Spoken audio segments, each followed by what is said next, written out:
Hi everyone and welcome to episode 6 of Lockdown Dads. My name's Ian Dinwiddie. I'm the proud father of 2 children. I've got a 10-year-old daughter and a 7-year-old son. And I'm James Miller, author of Dads Don't Babysit, editor of workingdads.co.uk, and father of 2 different children who are aged 12 and 9. And every week we're hoping to bring you an interesting, provocative, sometimes mostly relevant discussion to your life as a lockdown dad, because this lockdown experience is new to all of us and weird, frankly, for all of us. And this week I'm delighted to introduce a guest who I think first came across my radar last year when I noticed he was appearing at the Edinburgh Fringe, and he's not doing that this year, mainly because he was appearing in a show called Who's the Daddy Pig? And I, as anybody who's read my book will know, hate Daddy Pig, but I don't hate Philip Simon. I'm very pleased to have made his acquaintance in the last year. I'm very glad he's joining us, stand-up comedian, actor, and father of 2. Thanks for joining us. Thank you very much for having me. The discussion always starts with this question, which, you know, used to be boring old chit chat, but in the current climate has become quite a loaded question. How are you? How am I? What a question. I'm all right. I need a haircut. I've reached that point where it's gone on and on. But it feels so close to lockdown. I don't want to now invest in clippers.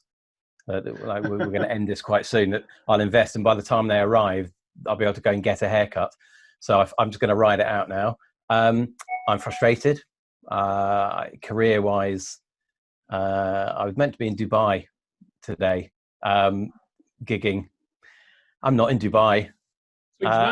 You're here with us, sitting in your bedroom, looking on Zoom. You know? Which is amazing. And when we had the conversation about the dates to be booked in for, there was a definite. This will make it all right. The fact I'm not in Dubai, this makes it okay because I get to talk about myself, which I don't get to do much at home.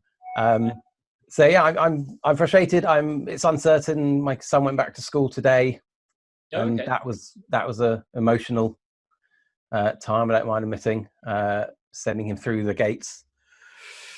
You know, they've been great, the school, but it was tough. Does he have school uniform? Because one of the things I found at the start of lockdown that really sort of affected me was putting the school uniform away for sort of the last time and knowing I don't know when my kids will be wearing this again. And now we're beginning to think about them going back to school. Again, the sort of uniform, my son opened his uniform drawer today at one point and I was just like, oh, I don't know what the effect is, but it makes you feel a bit weird. Did you get that? We did. When we started the homeschool project, the best word for it, I think. The first day he wanted to wear school uniform, so we supported that, and it lasted probably until he realised that we had Disney Plus, which was about half an hour. The school uniform came off very quickly, and that's the last he saw of it for about 10 weeks. Last week he opted to wear school uniform and chose his PE kit. I didn't even know he had PE kit. It's just shorts and a t-shirt. And this morning he went back to school. We did the photo on the doorstep, the compulsory one, which didn't go on social media because we're those annoying parents that don't do that. But it felt like a real milestone for him. But it's half his class. He's in the batch 2, so he's in on a Thursday and a Friday. So it's all just so alien to him. And he's only 5. He's the youngest in his year anyway. Year 1, and he was brilliant. He took it really well. He was so excited to go back to have a new table, and the table's yellow. He got the yellow table, so he's excited. That is the best table. Everyone knows the yellow one's the best one. Yeah. Oh, that's lovely. I mean, I think one of the things to think about that school uniform thing is also the school shoes. Is that there's going to be this rush, I think, on footwear at some stage, because I've got no idea what my kids' shoes are doing. You know, I kind of got to a stage where it's kind of like, well, you can't get them measured, so if they really hurt, stop wearing them, which doesn't really work for practical kind of school wear. So we'll have to see what happens. Actually, we were advised not to put him in school shoes. They said send him in trainers because they don't. If they go and play outside and they would change into trainers normally, they don't want any excess clothing. Yeah. Which may be carrying coronavirus. So So you're fine. You're fine for shoes. Don't worry about it. Yeah, great. Whole new world, and it's a whole new. It really is. We're all going to discover. You're ahead of us here, Philip. You're discovering all these little. I don't know what you'd call them. They're not even idiosyncrasies, but they're little new rules that we're going to have to come to terms with. Yeah. Ian, how are you? How's your week been? So yeah, it was quite exciting this week because I got called into action as Uncle Ian. So my sister-in-law went into labour with her second child, and I'm not sure whether by the time this comes out, they haven't officially actually announced on Instagram. James follows my sister-in-law on Instagram, as do 300,000 other people. In her niche, she's quite a big deal, which is fitness and dance, and she's got a massive audience in South Africa. Anyway, the important thing was that I went to be Uncle Ian to my 2-year-old niece Sana. I have another 3 nieces, but I went to look after Solo. I went to Solo baby. Am I allowed to say babysit? I think it's because it's not my child. I can say babysit. So I went to babysit for 2 days and 1 night. I drove to Isha. It's quite nice to get out in the car and actually drive. It's the furthest I've driven in a couple of months. And then I went back to looking after a 2-year-old and doing potty training. Well, she's kind of potty trained, but helping out with the potty. And I'm proud to say I did watch some Peppa Pig almost in preparation for this call. I watched a little bit of Peppa Pig and some Paw Patrol. So yeah, a very different week. So I had a couple of days this week. Looking after my 2-year-old niece, and she's a delight. And it was really nice to go back to that kind of age. And it's very simple needs. And actually, she's great. So it was really nice, actually, really, really different and really nice. You did a Cummings. That's what you did. You drove somewhere else, stayed over. I had it all worked out. Safeguarding. If in doubt, if in doubt with kids, it's safeguarding. So a 2-year-old can't go because the hospital's weird for maternity at the moment. So my brother said he didn't eat between 8 o'clock in the morning and midnight because once you're on the maternity ward, then you can't leave, and there's no vending machines, there's no food, there's no access to anything. In Kateka, they managed to feed her, but my brother, who's a big lad, I mean, you think I'm a big lad, but my brother is, he's packing some timber at the moment. He survived on nothing but adrenaline for the best part of however long that was, sort of 18 hours or something. So strange times to be in a hospital, certainly. What an experience. It was, yeah, it was. And I'm hoping to be on TV at some stage. So they're making a documentary thing. I mean, we're all hoping to be on TV at some stage. I'll be in the background. I was name checking Joe Wicks. My brother's like, you look at video camera. You're looking, you're looking pretty trim, Ian. It's like, yeah, Joe Wicks. So I've been on TV, and I was featured on Bookcase Credibility on Twitter this week. Ooh. Last time I went on the Twitter account that takes screenshots of anybody who appears on the BBC News with their bookcase behind them and then judges their bookcase. Wow. I was like, that's basically celebrity as well, isn't it? I was definitely. Tell us more about your week, including that. Well, that was the Twitter thing was this week, a couple of weeks ago, that I was actually on the telly doing the newspaper review. It's interesting you're talking about when they're little. That's quite a nice little thread, because my week, I think, has been dominated by when they're not little. The 12-year-old is on the cusp of teenagerdom and is looking at 7 weeks sitting in her bedroom doing schoolwork. And first 2 days back after half term were all right, but she didn't crack. But she's not enjoying it. It's hard work, and there's nothing to look forward to. She's 12. She should be hanging out with her friends, and I don't know what 12-year-olds do at school, but it's not schoolwork, is it? Certainly not in the summertime. It's quite hard from that point of view. I think that's been quite tricky, and I'm not quite sure how we're going to deal with that other than just count down to the school holidays. And that's going to be rubbish as well, because that's going to be 6 weeks of doing nothing. Yeah. It's a bit of test this week, I think, stretching out in front of us. But I guess, it's the same for all of us. We've got this sort of nothing to look forward to. I mean, Philip, you mentioned that you basically haven't got a job at the moment. There's no, I guess you have no idea. I mean, this is June, of course. This is National Freelance Month. There's a good joke.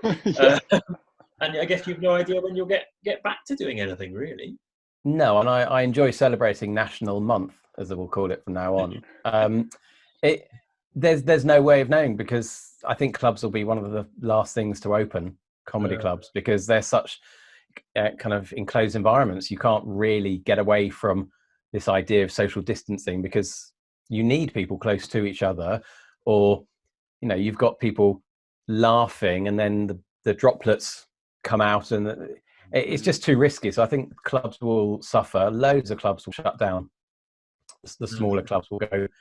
I mean, even restaurants and things, people are getting really excited about the big chain fast food restaurants opening up and forgetting they've got local businesses going under at the same time. So I think performers need the support individually and collectively with the venues as well. Yeah, good luck making jokes about it. No, I try to keep it light, but that's the thing. As soon as people find out you're a comedian, their immediate response is, "Oh, well, at least you're getting material for this." It's like, yeah, but there's literally nowhere to do it. What's the material? What's funny about this? Very little is funny about my life right now. The odd Twitter joke here and there, and stuff on social media, but all the stuff I'm writing, where am I going to perform it? There's no audience at the moment, and rightly so, because people are self-isolating. Yeah.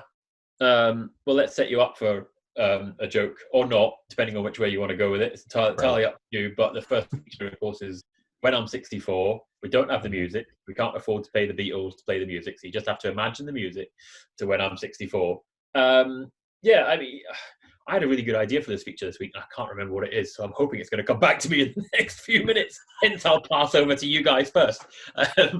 Philip, what do you reckon? In 20 years' time, what do you think? What are we going to remember about this? What are we going to look back on? Good, bad, indifferent, funny, not funny. I don't know. What are we going to look back on? So I think I'm supposed to give the answer that we're going to look back on this wonderful opportunity we had to spend time with our children and time with our families. And I'm going to say that is not the case. It's been great, obviously, the amount of time at home, but I don't think that's what we are going to remember. I think what we're probably more likely to remember is how manipulated we've all been by a government who have an agenda, and perhaps that agenda isn't so much the science as it is economy or politics. We might all remember that time we genuinely believed that you could drive to get your eyes tested as a genuine method. I think we're going to come into an age of political cynicism now, and I think that's going to be the overhang from this, that we're not going to trust anything we hear from politicians because it's one rule for them, one rule for us. Yeah. Not sure I made it funny for you. No. Do you think that's what we'll remember though? Do you think it's that getting your eyes tested? Private Eye always has this. Anybody who's having an affair is discussing Ugandan issues or something, because it goes back to this thing in the 70s when some MPs were obviously off doing the dirty somewhere in the palace, and they were off discussing Ugandan issues. Do you think, I mean, that's whatever it is, 30, 40 years ago. Do you think in 20 years' time we'll still be joking about, oh yeah, I'm going to get my eyes tested? I'm going on an unnecessary journey is going to get your eyes tested. I don't know. I'm tempted to say yes, that's exactly what we'll be doing, but I'm sure something else will happen in the next week that will completely put that into the shadows. The thing I think we may well remember is, like this time round, we've been hearing a lot of people say, oh, we survived the Blitz, we can survive lockdown. And they forget that there's a massive increase in technology. So we're surviving lockdown with Netflix and Disney Plus and Amazon Prime, all of the technology that allows us to pass hours without really thinking about it. So I think that might be what we remember. And maybe if there's another pandemic in 20, 30, 50 years' time, the technology will have come on to such an extent that they will sort of mock themselves for thinking that we survived the pandemic because we had Netflix. And they're like, yeah, but you're just going to cryogenically freeze yourself and sleep through it in a nap. Sure. So that, I think, will how well we claim to have survived something that has kept us locked in. Yeah, I think that kind of play on, we only had 4 channels when we were growing up. You kids don't know how you've been born, kind of thing. And actually, at the time, 4 channels and going to Blockbuster was fine. It just kind of it was normal. I think the government points you make, Philip's really interesting, because it felt like the government got off to quite a good start in the sense that Boris looked like a really safe pair of hands for a number of weeks. And certainly people on the side of the political spectrum who wouldn't necessarily look at Boris and go, yeah, this is a man who's got it all together, we're feeling like, actually, this could be all right. And then they've kind of dug themselves into a series of holes. I think, Dominic Cummings being probably the pinnacle, as it were, of the pinnacle of the whole. That makes no sense at all. But you know what I mean? I think that's kind of like, that sense of them and us is particularly disappointing, I think. Yeah, I think you're right. I think that I'm trying to remember what my when I'm 64 point was, but it was something to do with the politics, I'm sure, because it just feels like the politics is coming back into it now. Like you say, and at the beginning, of course, you wanted to support the government. Everybody wanted it to be okay. And now it feels like the politics is sort of rushing back into the vacuum, and we're beginning to see, I don't know, what may or may not be the sort of fault lines going forward. And that might be, say, in 20 years' time, we may fault lines formed now. It might be what we're looking back on and still dealing with in 20 years' time. It's kind of like the sea, when the sea goes out and you see who's been swimming naked. And you do wonder whether that might be. I don't think about that. That might be our government. You hope it isn't, because for loads of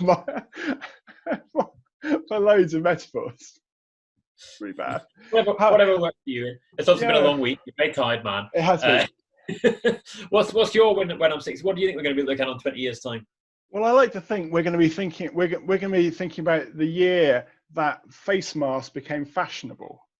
And of course, the reason is because at least two of us on this call, and it's going to be completely wasted, because if we do this if you're listening to this as a podcast and rather than Zoom, which we might put the Zoom, for those of you who are listening as a podcast, we also record this as Zoom, and the video picture is patchy to say the least at the moment, but we might do it anyway. So two of us have got really good face masks in particular. Oh, here we go. Are you slagging my face mask? You slagging my face? Oh, we've gone for. I'm gonna have to take that box again on YouTube. So Philip, would you like to describe the face mask that you've had made for you? So this is a Captain America face mask. It was made by a friend of ours in America who set up a business doing this, and she offered to make them for us, and we very kindly accepted, and at some point will send us some money. She's our supplier of Netflix. So we signed into her Netflix account, her and her husband. So we figured we'll support her business. Turns out the 3 years we've had of Netflix is more expensive, having the masks. But it's great. Mine's Captain America. My wife has Harry Potter. Cool. She's my two sons. One of them has a Batman one, and one has a Spider-Man one. And they're child-sized for them. And they're great, except I did make the mistake of going cycling wearing sunglasses. And every time you breathe out, the sunglasses fog up. So, because there's no ventilation, obviously, because they're supposed to prevent things coming in and stuff going out. Yeah. So they look great. They are hugely impractical. But I do think they'll become a fashion accessory. And I think this idea that they need to look medical and clinical will disappear, and people will kind of catch on to the sort of the Etsy setting up your own shop version of things like this. Because these, we had them within a week. She made them, sent them over. They were relatively reasonable, and they look great. So clearly, your friend is now a multi-billionaire. Well, we've not paid her yet, but she's we will. Spot there, hasn't she? Set up a company making masks. Yeah. Cashing in. How dare she cash in on the pandemic? we got ours from my mother-in-law in Guernsey. And Guernsey's a little bit of it's a great story, because Guernsey locked down quite early, relatively early, I suppose, and they haven't had any cases for about 2 weeks. So they've opened their schools up fully, I think now. They're in the big ding dong about whether they open up and include Jersey in some kind of joint quarantine area. However, anyone who knows, as James and I do, know the Guernsey Jersey aspect of that part of the world, is that is not happening. There is so much there's no love lost between Guernsey and Jersey, and Jersey, who may or may not have cases, I think they do have some cases, are not going to be part of Guernsey's sort of utopia. However, she sent me, so I've got this one's a Superman one, that's for my son. I've got a stripy number. I've got a kind of Aztec themed. Oh. This one. Superman's supposed to be for my son, but it fits me, so I might be wearing that next time I'm out. Nothing in comparison to Philip though. So that's they do say with the airlines you should apply your mask before applying that of your child's. So this is the thing, you get first dibs. Yeah, and I think, and it's going to be the thing that I think it's going to be one of the things we do remember, because I got an email through from BA, who we were supposed to go to Vienna a couple of weeks ago, email saying that on our flights, all flights you're going to have to wear masks for the entire time. You need to change masks because we're expecting you change them every 4 hours. Whole set of protocols for when we're going to fly. And so that came through from BA. And obviously within a couple of hours ago, we're recording on a Thursday evening, but the announcement was that on public transport in the UK, then you're going to need to wear some kind of face covering from, I think it's the 15th of June. So I think it will normalise this pattern of wearing masks, which previously has been something that's been associated with Far Eastern cultures, I think. But I think this is something that the government has done a lot of that confuses and upsets people, is they put deadlines so far in advance. Yeah. Like, if it's important to do something, do it now. Like, don't make it law now, give that till the 15th. But if they say to people, we think it's a good idea for you to wear masks from now, but definitely by the 15th, you should all be wearing masks. You could build into it. They had the reverse of that when they eased lockdown. And I think on the Friday, they said, as of Monday, we'll ease lockdown. And then suddenly everyone, well, hey, let's have the weekend and go out. I think it's just the timing of when their message comes out is what's important. And the masks, I ridiculed masks at first, the thought of needing to wear a mask, because why would you walk next to someone so long that you'd actually linger? So if you're just passing someone in the street or in the supermarket, and now we wear them whenever we go wherever to somewhere that there are people. So we're all just catching up. Yeah. Well, I mean, the only thing I'd say is, it's my boring navy blue one my partner made for me. Just, the BA thing about you must wear a mask. I went for my first golf lesson in months today, because you can socially distance and have golf lessons. And I said, what are the rules? Are there any new rules? And they said, yeah, you got to wear a mask.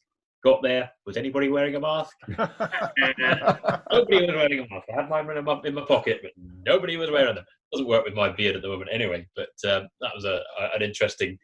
I just thought, we're all going to be wearing masks. Are we? Are we going to wear masks?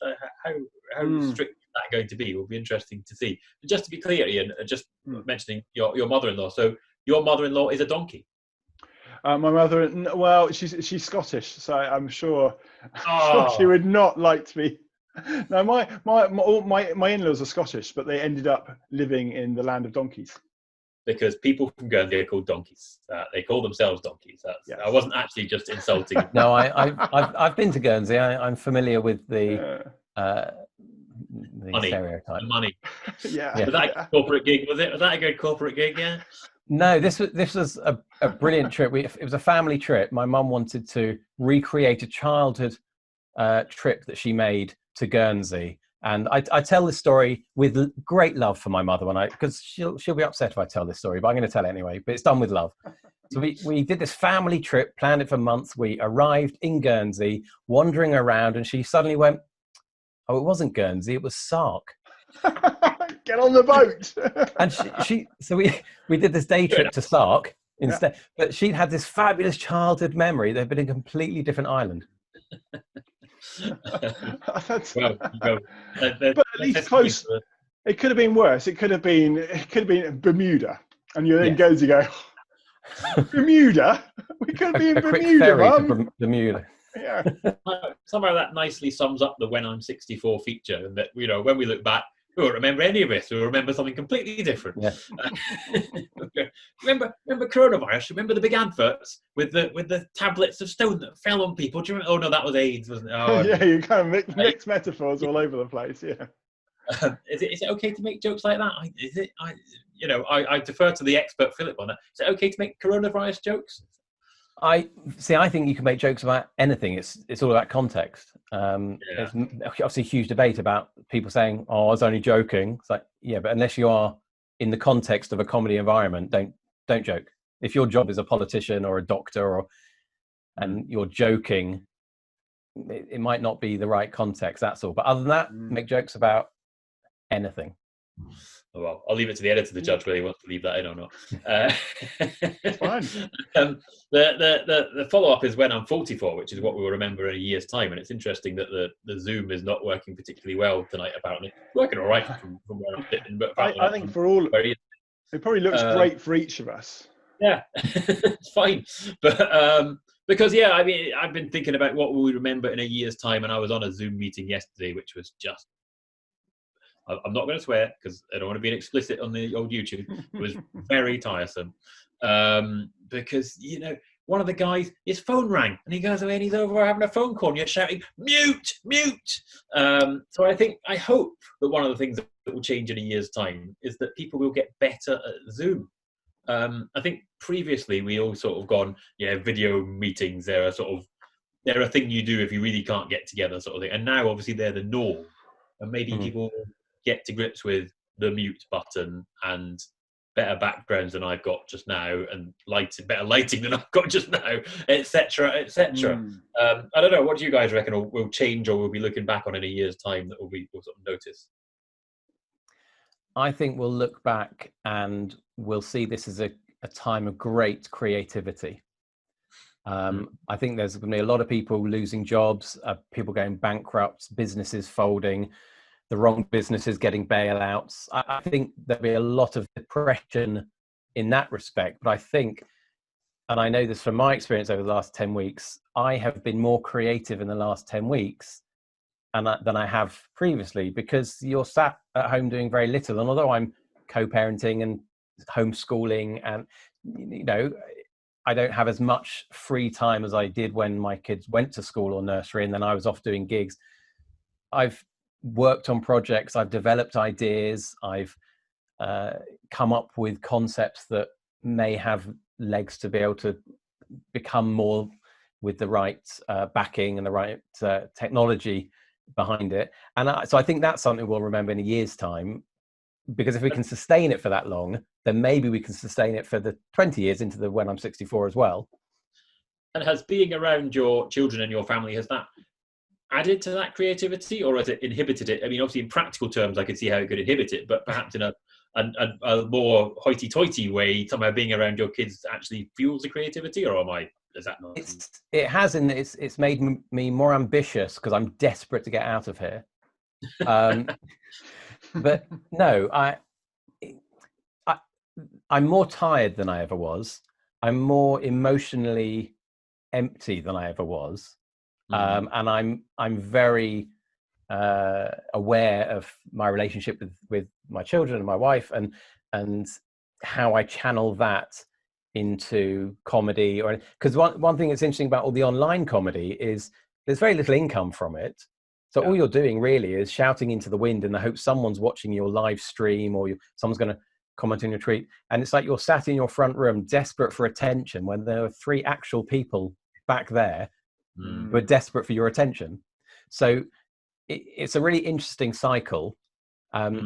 They've helped fuel me, I guess, because I need to work, because I need to provide. If I was living by myself and I could afford to just ride it out for the next few months, I'd probably just sit there. I'd watch all of Netflix. I'd watch all of Disney Plus, and I'd write the odd joke. I'd maybe do the odd online gig. But now the motivation is, I was, up until sort of mid-March, a full-time stand-up comedian, bit of acting, bit of writing, but full-time stand-up comedian. I made my living doing that. And I need to know that when I go back to the career, there's something for me to go back to. And no one knows what that will look like. So that motivation from the kids and from the family has really been helpful. And is that the stuff you're creating, is it coronavirus-y or not? I think that's I think you're right that there will be a creativity, and there's going to be a lot sort of produced out of this period. But is it going to be directly about this experience, or is it going to be sort of more tangential, do you think, or what the sort of stuff you're doing? For me, it's a mix. I'm not doing anything directly about coronavirus, partly because I don't think we yet understand what it is. You know, we don't. I've in the early days, I did a few jokes about it and a few bits about stockpiling and shopping and things like that. And then 10 weeks on, you see how many people have died from it, and we know some people have died. So it comes close to home, and so I don't really know what it is to make jokes out of. The one project I've started is a kids comedy. Well, it's a kids comedy show, I suppose, where kids send in jokes and I tell the jokes, and it's just a sort of 7 to 10 minute comedy club I've put on YouTube called Schools Out Comedy Club. So that's come out of coronavirus because the aim is to entertain children who are on lockdown, and whilst they're being homeschooled, their parents get a 7-minute break and they get a 7-minute break from the schooling. So I think it's inspired activity. I don't know if it's actually been the kind of the starting point for the actually writing about it and making that many jokes, with the exception of, I guess, the satirical stuff, all of the Dominic Cummings bits and all the, you know, making jokes on Twitter about IKEA opening, which is great because it. Oh no, Philip is gone. You're back. You we both lost you, actually. We didn't. You lost me. Yeah. Yeah. Oh, that's good because you didn't laugh at my joke, so I figured. I mean, the IKEA joke. I was like, IKEA. Yeah. Oh, good. Okay. Because all I saw was this. It's very. I've seen, that's all we've seen. That's all. Anyone watching this is gonna. That's all we've had all night. How dare you mock IKEA? I bloody love IKEA. I'm not having the IKEA jokes. That's not acceptable. There are jokes about anything. You can make jokes about anything, even IKEA. Even IKEA. Can we quickly have the punchline for IKEA though? Is there a punchline for the IKEA joke? We heard you say something about we got to IKEA. A lot of the comedy may have been about like the satirical, the news stories that have been happening. So when they announced that IKEA was opening, I tweeted about that saying, delighted here, IKEA is opening because now it means I've got 27 extra rooms to argue with my wife in. Things like that. So that was worth it. I think I preferred your first reaction. That is a good joke, but we've ruined it now. We've completely ruined it. We're going to have to wrap up. So we better wrap up with that excellent punchline. We'll save the tips for another time. Thank you, everyone, for joining us for episode 6 of Lockdown Dads with James, with Philip, and myself, Ian. It's been a pleasure having you with us. If you go to our website, which is inspiringdads.co.uk, and then it's /lockdown-dads, you can find more about the shows we've been doing. You can get in touch with us, and you can share your tips and ideas and things we can include in the show. It's been a pleasure having you with us. Apologies for the video quality. I think we'll just leave a lot of it in because I think it adds to something to the comedy of lockdown. So thank you very much, everyone, for being with us. Yes, thanks for joining us, Philip, and come back next week. Talking about the satirical stuff, we've got a very satirical guest next week, possibly. Hopefully he's going to turn up. Given what we've just been talking about the government, this could be very interesting. So definitely come back next week and see who we've got as our guest. Should be good. Thank you. Thank you, everyone.